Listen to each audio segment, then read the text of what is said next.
Saat 1'de usul yerde çok parat болады. Usul 5 günge sozulgan turnirdin çok açılışı болады. Bu ulaştı kim? 4. ratar kimdir?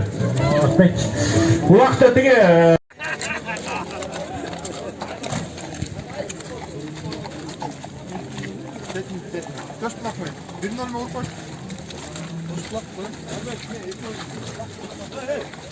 Assalamualaikum dostlar.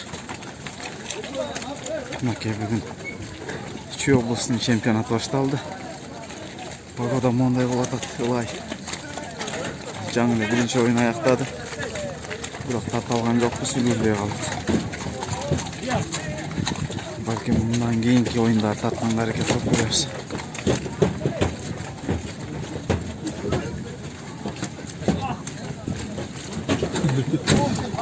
Ақырын теуіп қойып кен білдірген.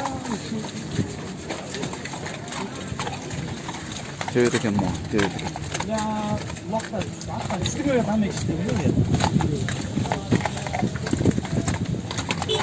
Kulak sana alan iyi komandalar zetleştirdi жаңылы.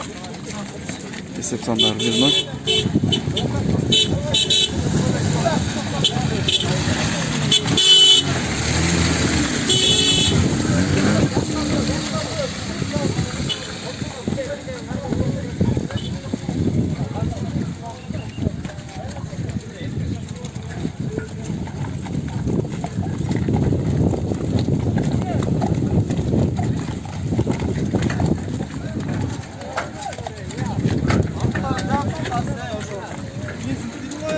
Cevap koyalım. Gülcan yapmaydı o. Gülcan'la cevap koyalım.